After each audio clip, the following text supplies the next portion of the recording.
What you are seeing on the screen is, well, it's a lot of stuff about SoFi, right? Oh man, this video is just going to be dedicated to talking about SoFi. So if you are a SoFi bull, a SoFi long-term shareholder, or maybe you're a SoFi trader, this video is going to be very important to you. If you are a SoFi bear, well, I don't know really why you're here other than maybe to kind of really touch yourself and to bet against SoFi, right? However, I see things on a positive notion for this company, this business, the management team. I don't really understand what the bears are really saying out there. Not to mention there is a short interest still in SoFi of nearly 10%. Those shorts are gonna get their socks rocked because when they leave, well, it's gonna be a rough, very rough time for them. And if I had to just place a bet on my own, I would probably say they're not retail shorts. They're more than likely there's a lot of very dark things that happen it happens in the US stock market. Manipulation.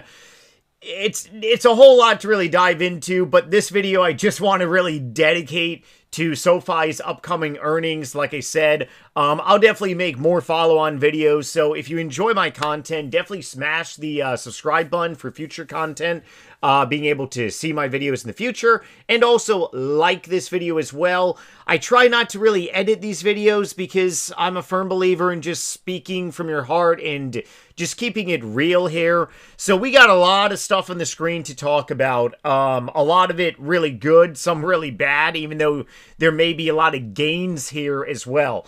My story is very simple. I've been a shareholder of SoFi since, oh boy, I was buying shares back as early as February 2024. And right here is actually my SoFi position on my private account, my Robinhood profile. And it does pay off to really do your due diligence and to invest into a management team that is executing, but the stock price is going down and not going up, and the sentiment around the stock is getting worse. It's pretty remarkable how you have a company and you have a stock, because a company is very different than the stock price. You can have a phenomenal company and you can have a terrible stock price. You can have a great stock price and a terrible declining company. A lot of penny stocks fairly fit that category a lot of times. But 2024, I was just nibbling on in. And then I said, you want to know what? Let me go ahead and fill a decent sized position. I believe my cost basis on this account is a little bit over $12,500. When SoFi was at all-time highs, I was actually well over 300%. And I'm looking to be a long-term shareholder on SoFi for the next decade.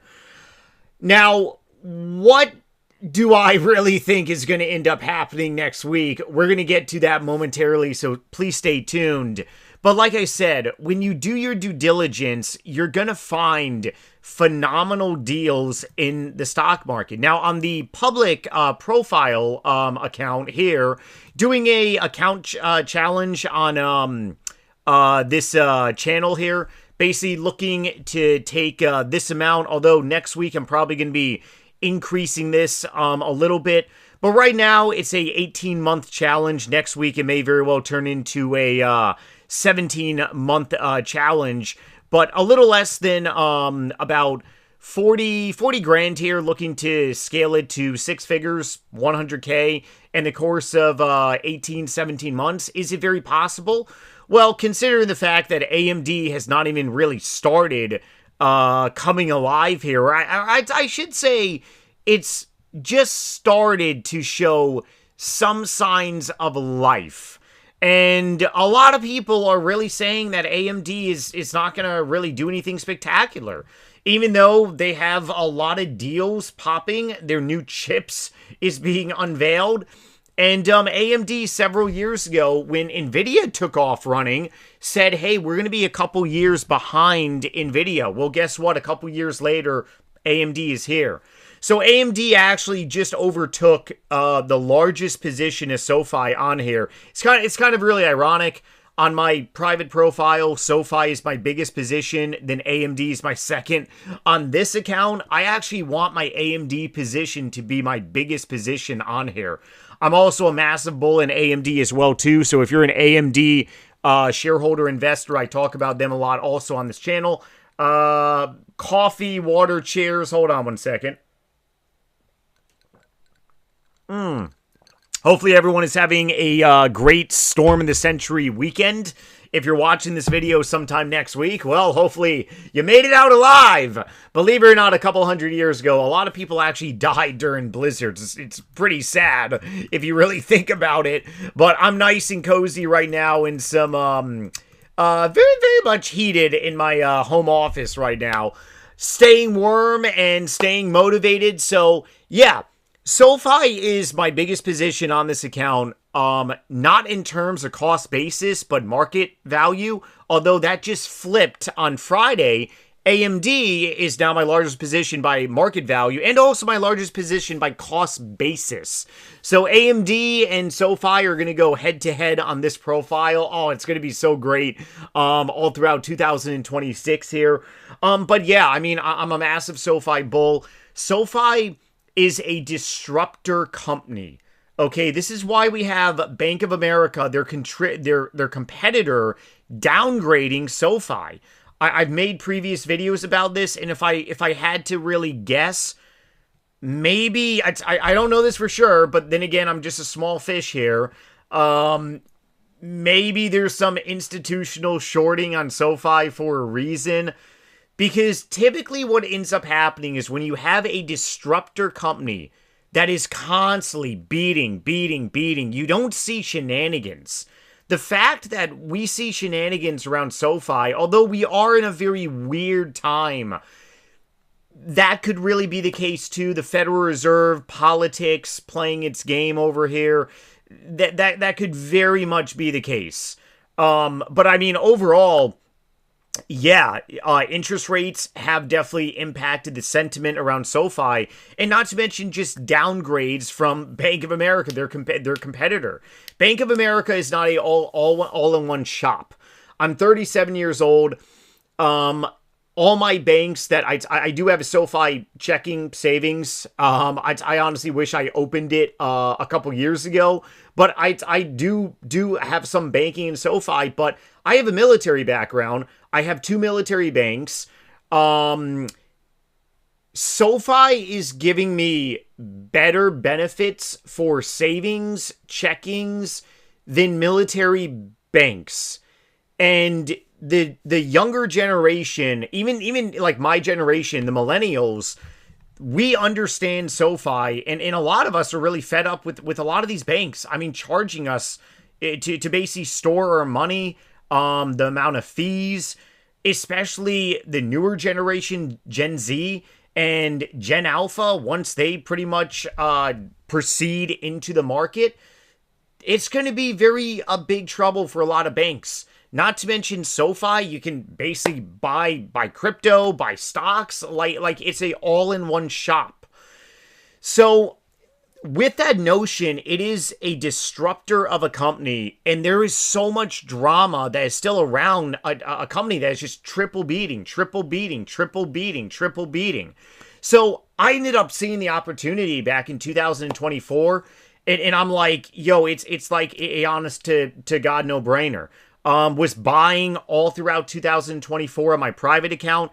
This profile here, I actually started buying SoFi on Liberation Day last year, when SoFi just fell off a cliff, let alone the stock market. So, that's basically my backstory as a SoFi shareholder.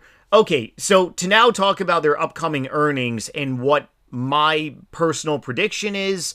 What do I really want SoFi to necessarily do? Please don't hate on me too much, but I'm just going to be very straight and just going to be very honest, because 2026 and 2027 is what Anthony Noto has said is going to be our big years. Okay, when a CEO tells you that in their conference call, which so many people don't listen to their frigging conference calls, you got to be listening to the conference calls. You got to be listening to what the CEO says.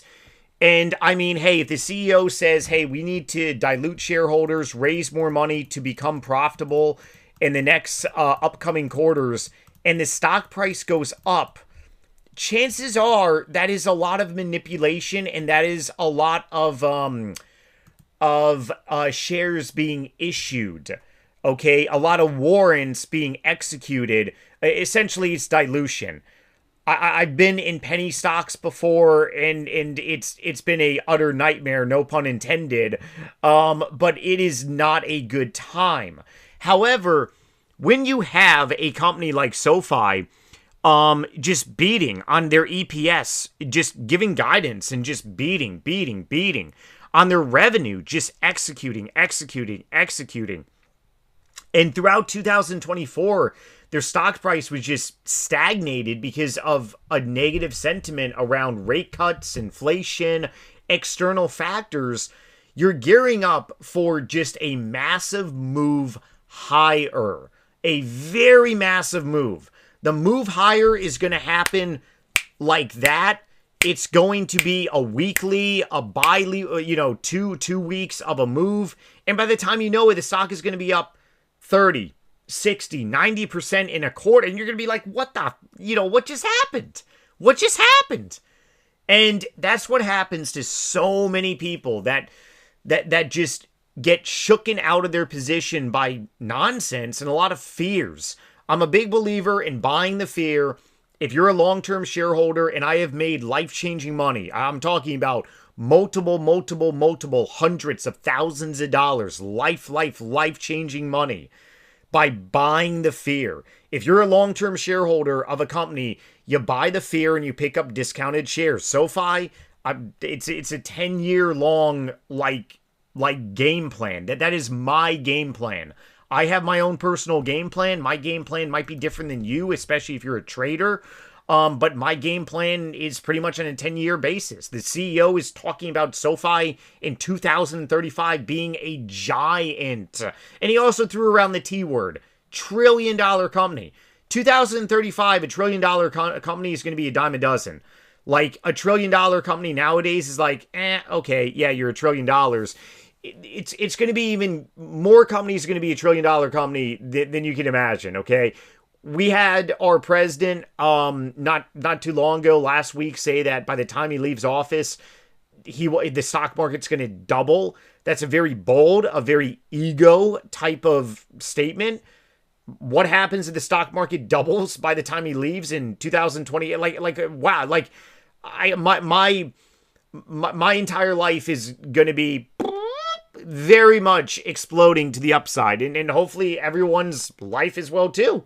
I pray and I hope everyone is doing great, because if everyone's doing great, that means that I'm more than likely doing great too. It kind of really sucks how other people wish hurt or harm upon other people. You really want everyone to go up, because the chances that if everyone is going up, the chances that you go up with them goes up drastically here. So with that same notion, I personally believe SoFi is going to triple beat once again. I really don't like to give down nitty gritty for what is their EPS, because it's really a game. I don't really necessarily think it matters per se. I mean, okay, does it matters if SoFi were to come in and have a massive shoot up in everything? Is that going to cause a squeeze per se? Oh, sure. But here's the thing. We just need SoFi to be on earnings per share.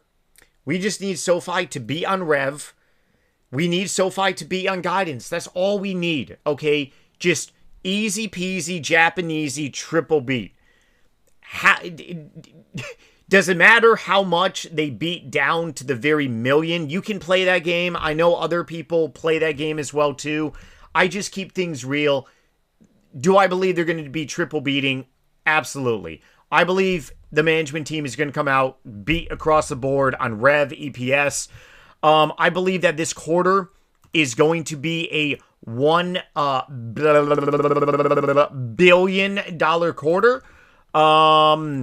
Yes, I do believe that they can push their rev to 1 billion. Do I believe it is going to be... So do I believe that they're going to face a sell-off if they don't make a $1 billion mark here?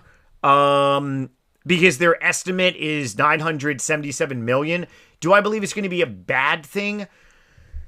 You know, some people are really hoping that they beat the 1 billion, kind of like Robinhood when they beat the 1 billion for their quarter. Their stock significantly went up. Same thing with Palantir. It's really FOMO, but a lot of the times FOMO kind of is an artificial boost. We really got to see. But I mean, if SoFi comes in and if they go ahead and give us like a 990 million, which is still a beat, okay.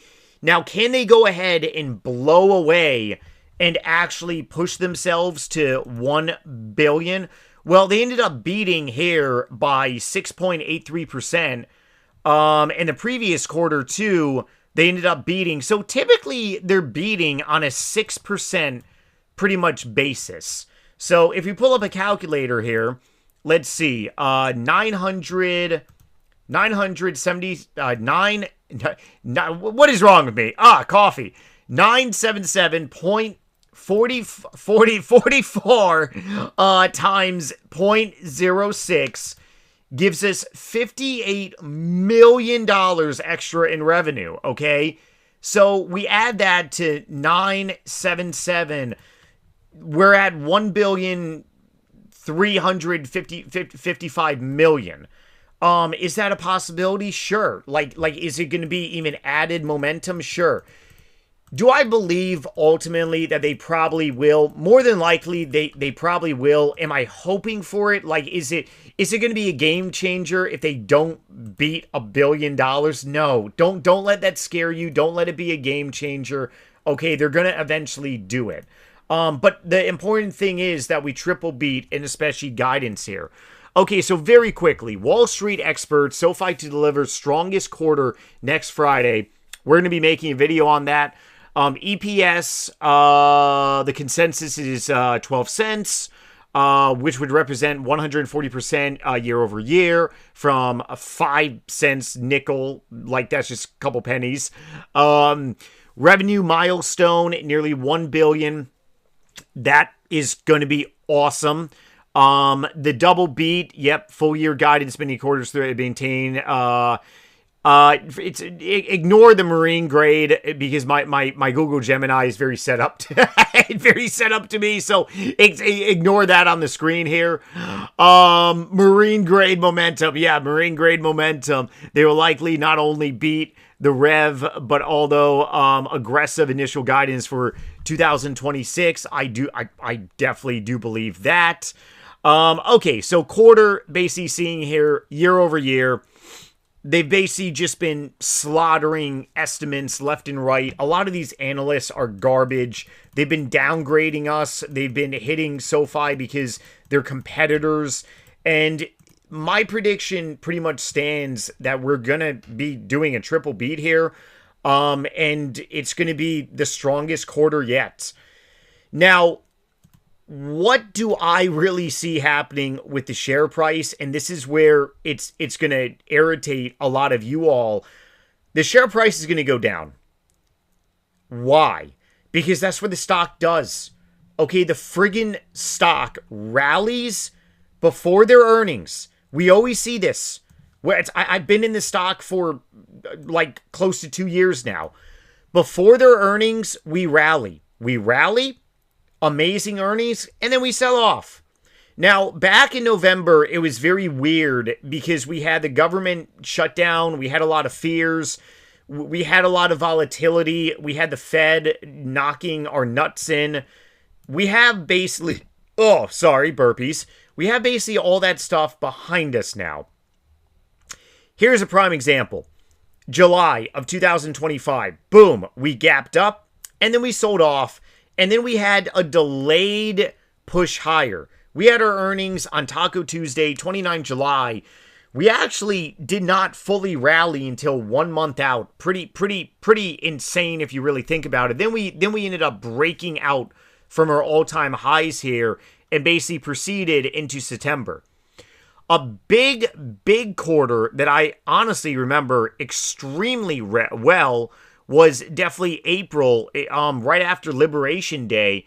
Basically, pretty much like once again, crushed earnings, sold off, tried once again to break out. We failed. We had a double top here, so we hit pretty much here once, here twice, consolidated, and then we busted out higher.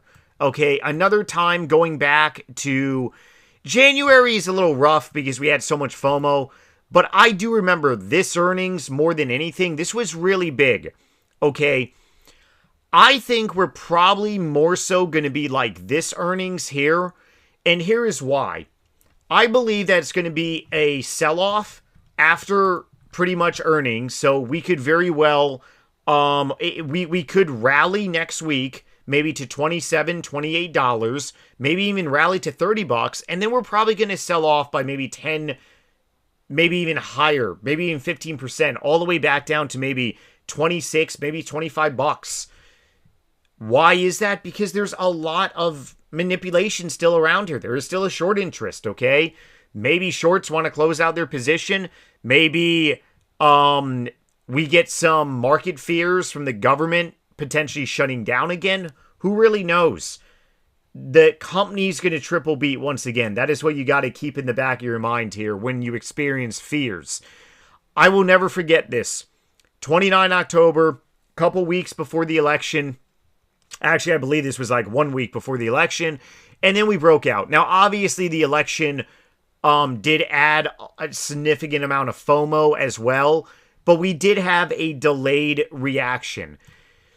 So we could rally next week after we get rid of the FOMC meeting on Wednesday. We're not going to be getting a rate cut. The economy is very strong. That's good for SoFi. And we're stuck trading in this very weird range. And there are a lot of people that are taking advantage of this. I do not want to trade SoFi. I have traded... I'll give a short little story once again about Palantir. I was buying Palantir in the $14, $15, and $16 range. Oh, Lord, if only I had held. I was swing trading Palantir with around $10,000 to $11,000. Okay? I sold in the high 20s. 100%. That's awesome, right? I got back in the low 30s with the S&P 500 inclusion. I sold in the 60s. I made another 100%. That's awesome. I got back in during Liberation Day. Was buying in the 80s and the 90s. And then I sold in the 150s. Now I'm back in. Imagine if I had just held Palantir. That would be well beyond six figures. Life-changing money. So yes, I have made tens and tens of thousands of dollars trading Palantir. Could have made life-changing money by just holding Palantir. So the thing about SoFi is that there are a lot of people trading SoFi in this range that we are in. And it is a pretty big range. 31% of a swing. Okay, a swing. Very big range. This is where a lot of people are going to get very pissed off. SoFi could very well shoot back up to all-time highs, get knocked down. People may get shooken out of their shares, but we are in a range, okay? Very weird. We are going to experience a very, very push higher. And once we break this, and Anthony Noto has compensation packages at $45 by June, it is going to happen very quickly. Okay, when we break all-time highs, it's going to be very quick. It's going to be very massive. And by the time you know it, the stock price is just going to go very quickly because there is nothing here to stop us. There is no resistance. There is no all-time highs. We are in discovery mode. We are just rock and rolling. Okay, so understand that time is gonna come. The company is friggin' growing like crazy here, on a quarter basis, on an annual basis. It's gonna come. It just really sucks because a lot of fears, a lot of manipulation happens. So once again, I feel that we're gonna beat phenomenal. We're gonna rally probably next week, and we're gonna sell off after earnings. We could sell off for 1 week and then we start pushing higher. We could sell off for maybe 2 weeks, consolidate. But I do believe that before April, we're going to be well into the 30s. Well into the 30s. Maybe even high 30s. Maybe even if this entire market goes extremely risk on. Right now, Bitcoin is having a lot of problems. Bitcoin is a risk on asset. Bitcoin doesn't show like it's wanted taking risk right now. Bitcoin is really doing the opposite. A lot of fears, but if this market turns extremely risky or risk on, SoFi is the type of stock that can run to that $45 mark very quickly. So hopefully this video hopefully you find value in today's episode. Sorry if it was a little bit too long.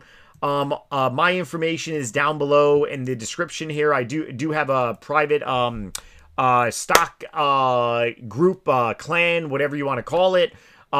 Check out my stuff down below. Otherwise, yeah, let's go ahead and see what happens tomorrow and also this week. Later, everyone.